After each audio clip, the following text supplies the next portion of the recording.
नमस्कार, स्वागत है आज की वीडियो में। आज जानेंगे 19 जनवरी क्या हुआ और जानेंगे 20 जनवरी का प्रीव्यू। याद रखिए 20 जनवरी को वर्किंग है, पहले था कि 1-1 घंटा खुलेगा बीच में, लेकिन अब नोटिफ़िकेशन आ गया है बीएसई, एनएसई की तरफ से कि पूरे दिन ओपन होगा। याद रखिए, कोई भी इंट्राडे में स्विच नहीं करेंगे वो डिज़ास्टर रिकवरी में। 20th जनवरी को पूरा मार्केट डे ओपन होगा 9:30 से रेगुलर 3:30 की तरह और मंडे को छुट्टी रहेगी। उसी तरीके से इन्होंने अपनी जो एक्सपायरी है बैंकिंग्स वगैरह की वो मॉडिफ़ाई कर ली। तो अगर आप उसमें ट्रेड करते हो तो ध्यान देते हैं। तो शुरुआत करते हैं फिर निफ्टी विफ्टी की। लास्ट में हमने बोला था कि बन गया है 21,500 और 21,800 यही रेजिस्टेंस है। फिर नेक्स्ट लॉजिकल है 22,000। ऑप्शन चेन देखोगे आप सेम आपको दिखाई देगा। अ, एक ही वीक रह गया है एक्सपायरी में, तो देखिए 21,500 पे अभी भी सपोर्ट बन गया है। कल मैंने बात की थी खतरों खिलाड़ी हैं, बिल्कुल रिवॉर्ड मिला होगा इनको। कैप अप ओपन भी मिला और जो भी पुट सेल करके गए थे मज़े आ गए उनके। 21,800 पे थोड़ा-सा रेजिस्टेंस बिल्ड होने चुका है फिर और 22,000 पे तो है ही है। तो लॉजिकल यही है, 2 लेवल हम देख ही चुके हैं। वापस इसी के बीच में ट्रैवल करने के पूरे-पूरे चांस है। बैंक निफ्टी में अभी प्रेशर बना हुआ है। इंडसइंड बैंक के रिज़ल्ट ठीक आए थे, लेकिन अगेन प्रेशर इतनी जल्दी जाएगा नहीं। शुरुआत में थोड़ा ऊपर ज़रूर था, लेकिन एचडीएफसी बैंक सबको नीचे लेकर आ गया। तो मार्केट का हेवी वेट है, इतनी जल्दी से सेटल होगा नहीं। तो उस पे भी हम ध्यान रखेंगे आराम-आराम से। आ चुके हैं एचयूएल के रिज़ल्ट, रिलायंस के रिज़ल्ट्स। तो रिलायंस के रिज़ल्ट्स देखने का बहुत मतलब है नहीं, वो एक हाथी जैसी कंपनी है, बहुत धीरे-धीरे मूव करती है और इतनी बड़ी कंपनी हो चुकी है कि उसमें कोई भी रिज़ल्ट जो होगा स्पार्कल नहीं करता। और ट्रेडिशनली रिलायंस के रिज़ल्ट पर रिलायंस का स्टॉक जो है अपने रिज़ल्ट पर रिएक्ट नहीं करता है। बट हम फिर भी टेक्निकल बेसिस पे देखेंगे, ओके रिज़ल्ट हैं उनके रिलायंस के। एचयूएल देखते हैं, इम्पोर्टेंट है क्योंकि इसको देख के मुझे एचडीएफसी बैंक की याद आ रही है। अगर आप देखोगे सेल्स देखोगे आप quarter on quarter, year on year decline, basically flat. EBITDA देखोगे आप, वो भी डाउन है। नेट प्रॉफिट देखोगे वो भी डाउन है। हाँ, आपको लग रहा होगा कि ईयर ऑन ईयर बेसिस पे यहाँ ज़्यादा है, लेकिन आप उसको डिटेल में रिज़ल्ट देखोगे अगर, हम चलते हैं क्वार्टरली रिज़ल्ट पर और क्वार्टरली रिज़ल्ट देख लेते हैं। तो सेल देखिए दिसंबर में हुए 15,567 की, 597 की थी, तो यहाँ डिक्लाइन हुआ है। ऑपरेटिंग प्रॉफिट भी डिक्लाइन हुआ है। मार्जिन उन्होंने ज़रूर 24% पे मेंटेन रखा है, बट फ्लैट सेल्स ना अ, एचयूएल में फ्लैट सेल्स हम शायद ही कोई बर्दाश्त करे, बट स्टिल आगे देखते हैं इसको। अब आ जाते हैं प्रॉफिट बिफोर टैक्स पे। तो प्रॉफिट बिफोर टैक्स जो है वो आपको बढ़ा हुआ नज़र आ रहा है। देखिए थ्री लास्ट ईयर दिसंबर में 3379 का था, इस बार 3445। अब आप कहोगे कि सेल्स ज़्यादा है, ऑपरेटिंग प्रॉफिट भी कम है और सेल्स भी कम है, तो ये कैसे बढ़ गया? तो आपको यहाँ ध्यान देना है, ये है अदर इनकम। ये वन टाइम इनकम होती है इनकी, एक्सेप्शनल आइटम, कुछ खरीद दिया, बेच दिया, कहीं से पैसा आ गया, डिविडेंड आ गया, टैक्स आ गया, तो इसकी इसलिए वैल्यू नहीं, क्योंकि ये कभी 184 का साथ आएगा, इसको एनालिस्ट देखते नहीं है। और फिर आते हैं नेट प्रॉफिट, तो वो भी हल्का-सा बढ़ा हुआ है, बट ओवरऑल देखोगे तो फ्लैट। इनकी जो इन्वेस्टर प्रेजेंटेशन भी है ना, वहाँ भी आप देखोगे तो काफ़ी डिप्रेसिंग सी, भले ही कलरफुल है लेकिन बातें बहुत डिप्रेसिंग सी हैं। तो आप देखोगे इन्होंने लिखा हुआ है कि एनवायरनमेंट है चैलेंजिंग, क्या मौसम वाला है। इनका फेस्टिव सीज़न भी जो है वो सबड्यू गया है, बहुत अच्छा नहीं गया है। ना केवल उन्होंने मानसून को और डिलेड विंटर को भी रिस्पॉन्सिबल बता दिया है, इन्होंने कंज्यूमर सेंटिमेंट को भी बता दिया है कि उतने मजबूत नहीं है। यहाँ सब जगह भीड़ लगी हुई है, सब सामान खरीद रहे हैं, बट इनके पास सेंटिमेंट नहीं दिख रहा है। और अगेन अर्बन में है, ये हम पहले भी देख चुके हैं, प्रीमियम में है, मास वॉल्यू कम है, वॉल्यूम कम है। रूरल में अभी भी इनकी सेल्स नहीं बढ़ रही है। आप देखोगे ना तो 1-1, 2-2% का ग्रोथ जो है अ, ये बर्दाश्त के काबिल नहीं है। एनालिस्ट जो हैं इसको बहुत ही हाइली रेट करते हैं। वहाँ पर बिल्कुल भी नहीं चलेगा, नेल्सन का फ़ायदा नहीं है। अब आप देखोगे ना अक्सर ये फ्लैट, पूरे रिज़ल्ट में फ्लैट ही फ्लैट सब कुछ है और year on year growth -2% flat growth, ये बिल्कुल भी नहीं चलेगा, कल इसकी धुलाई होनी तय है। इनफैक्ट में अगर आप इसको कंट्रोल एफ करके आप फ्लैट सर्च करो ना, तो 7 रिज़ल्ट मिलेंगे आपको फ्लैट के, जहाँ इन्होंने ग्रोथ से अलग-अलग तरीके की ग्रोथ जो है फ्लैट दिखा रखी है। क्या एबिटा मार्जिन और ये। लास्ट में कमेंट्री भी देखोगे वो भी 2-2% की ग्रोथ, ब्यूटी केयर में 2% की ग्रोथ। आप देखो कितनी कम-कम ग्रोथ है। ये होम केयर में देखिए इनको वॉल्यूम भले ही मिल रहा है, बट आप ब्यूटी एंड पर्सनल केयर में देखिए, यहाँ पर भी इन्होंने जो कमेंट्री है वो अच्छी नहीं है। डिलेड विंटर को बता रहे हैं कि स्किन के प्रोडक्ट नहीं मिले, ये नहीं मिला, वो नहीं मिला, बट चलेगा नहीं। फूड एंड रिफ्रेशमेंट्स में देखिए 1% का ग्रोथ। आई डोंट नो, हमने इंडिया में चाय पीना कब बंद कर दिया, फूड ड्रिंक्स लेना कब बंद कर दिया? नॉरसूप या कुछ हमने इस तरह से प्रोडक्ट कहाँ बंद कर दिए। 1% का ग्रोथ आई डोंट नो कैसा चलेगा ये। तो फ्लैट ही फ्लैट है, सब कुछ फ्लैट है यहाँ पर। तो अच्छी बात नहीं है, कल इसकी धुलाई होनी बहुत तय है। अ, और आप देखिए पॉइंट क्या है, जो इनके सीईओ भी है ना, यहाँ ये रेज़िलिएंट परफ़ॉर्मेंस की बात कर रहे हैं। मार्केट को रेज़िलियंस नहीं पसंद। आखिरी बार रेज़िलियंस की बात किसने की थी? तो हैप्पीएस्ट माइंड ने की थी। अगर हम मैंने पोस्ट किया था कि अगर जब बात हो रही है ना रेज़िलियंस की स्ट्रॉन्ग डिमांड के चलते, तो स्टॉक का पिटना तय है। मार्केट को नहीं चाहिए रेज़िलियंस, वो भी इस टाइप के बुल मार्केट में। तो रेज़िलियंस हैप्पीएस्ट माइंड ने की थी। हैप्पीएस्ट माइंड का क्या रिज़ल्ट हुआ? रिज़ल्ट के बाद ये देखिए, ये है रेज़िलियंस। नहीं चाहिए मार्केट को रेज़िलियंस, तो इसकी धुलाई होनी भी तय है। तो आइए देख लेते हैं एचयूएल का भी टेक्निकल एनालिसिस। पहले ही हम इस चैनल के बीच में ट्रेड कर रहे थे। अब तो बने हुए थोड़ा अभी प्रॉफ़िट है, बट आई थिंक कि कल ही गैप डाउन होगा और सारे गैप डाउन होते ही प्रॉफ़िट इसके उड़ जाएँगे। देखिए बहुत ज़्यादा एक्सपेक्टेशन नहीं थी।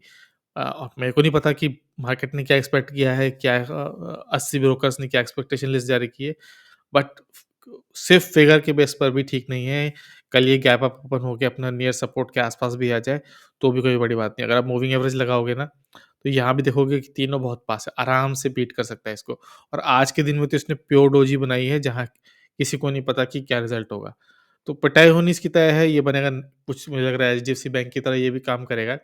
अब डेली से हटा के इसको अगर आप इसको वीकली बेसिस पे लगाओगे ना, तो हमको यहाँ पे 2 सपोर्ट दिखाई दे रहे हैं। पहला सपोर्ट तो है वो 2450 के आस-पास ही है। इसको तो मुझे लग रहा है कि ये कल ही पहुँच जाए तो कोई बड़ी बात नहीं है। अ, उसके बाद जो सपोर्ट आता है वो 23-25 का है। अब देखना है कि इसके पास भी आता है कि नहीं आता है। तो काफ़ी खराब रिज़ल्ट है, देखते हैं कल क्या होता है। लेकिन जब एचडीएफसी बैंक का रिज़ल्ट आया, तो अपने साथ वो औरों को भी लेके गया, तो चाहे एसबीआई हो, आईसीआईसीआई, एक्सिस। तो आईटीसी पे भी इसका इफ़ेक्ट पड़ेगा। आईटीसी पे हमारा टारगेट ₹500 का है। तो 500 रिज़ल्ट 500 के आस-पास जाए जाने की उम्मीद थी और कल इस पे बहुत बड़ा डेंट पड़ेगा। एक बार पहले भी हम डेंट झेल चुके हैं। तो देखते हैं कल क्या होता है, अपवर्ड जाता है, डाउन।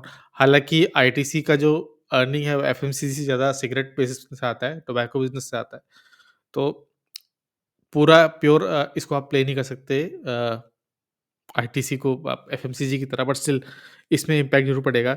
ब्रिटानिया में पड़ेगा, ब्रिटानिया में देखिए आज अच्छा मूवमेंट थी, हम पहले ही ज़बरदस्त प्रॉफ़िट बुक कर चुके हैं। आज जो अच्छा मूवमेंट था, कल ये गायब होता हुआ भी दिख सकता है।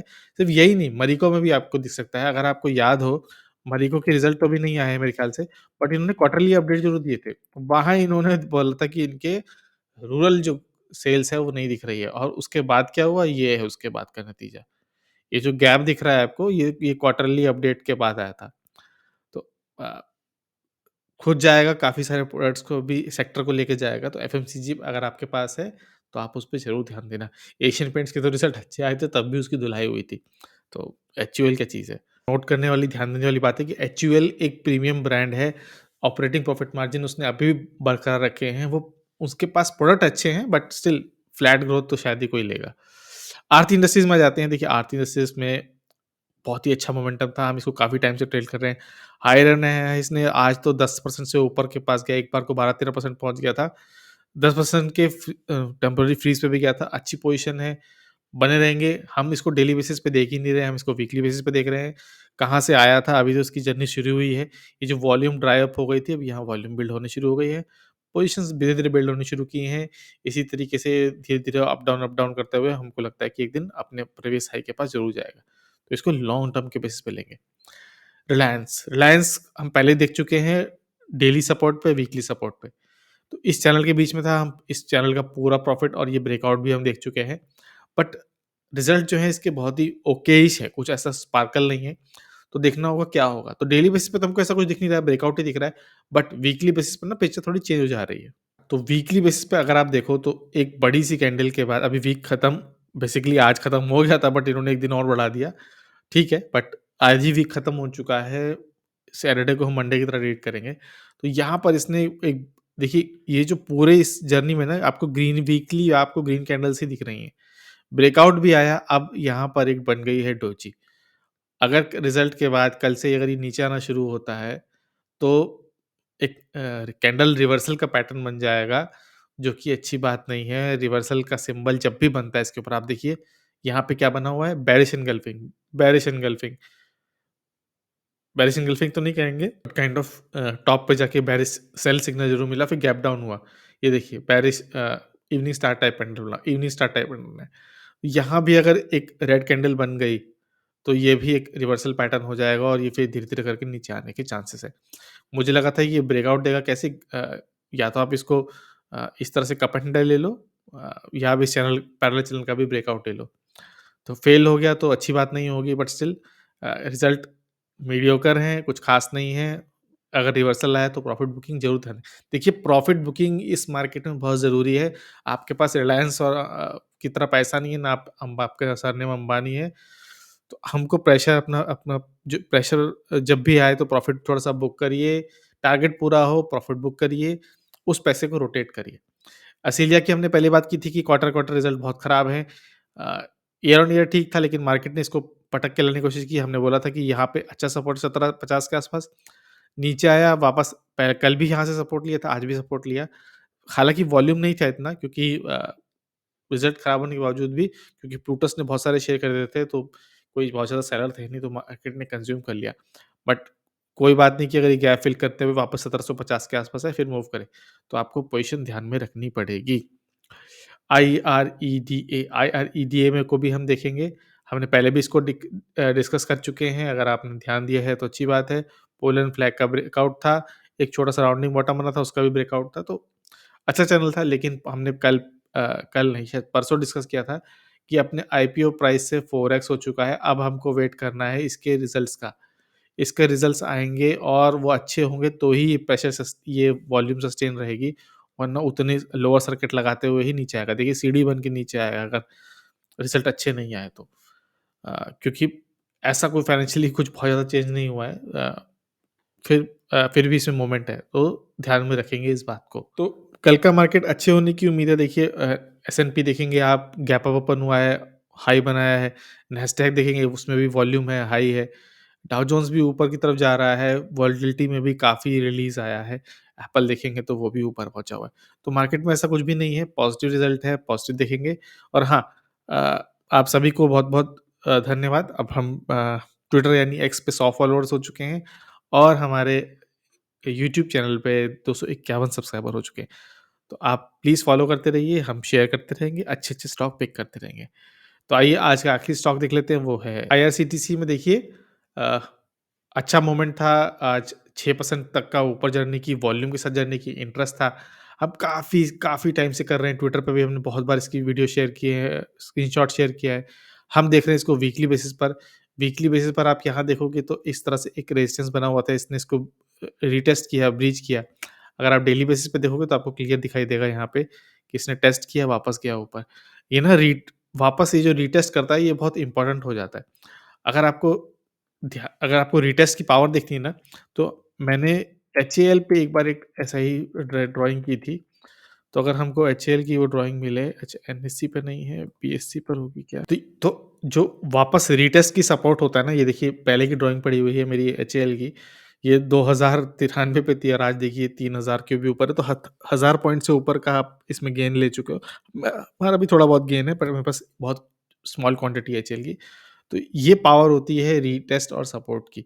तो आईआरसीटीसी ने भी रीटेस्ट कर लिया है। एक काम करते हैं, ट्रेडिंग व्यू पे देख लेते हैं, यहाँ पे बेटर चार्ट मिलेगा हमको। ड्राइंग भी सेव है यहाँ पे, होनी चाहिए आई थिंक।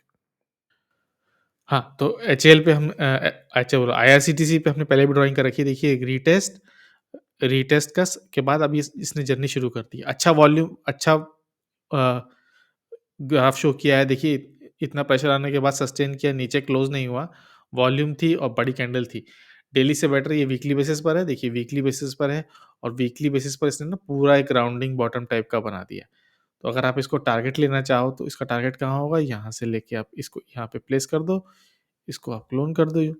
क्लोन करने के बाद आप इसी लाइन को इसी अ, रेजिस्टेंस के ऊपर बिल्ड कर दो। देखिए 1256 अपना प्रीवियस हाई जहाँ उसने छुआ था, वो वहीं का टारगेट है। तो लॉन्ग टर्म पे रहेगा, धीरे-धीरे करके बिल्ड करिए। आईआरसीटीसी अच्छा स्टॉक है।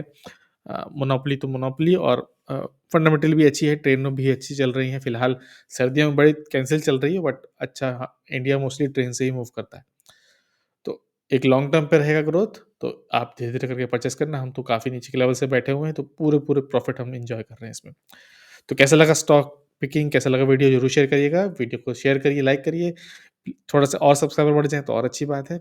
सब्सक्राइब करने के बारे में प्लान करिए। वीडियो को देखने के लिए बहुत-बहुत धन्यवाद।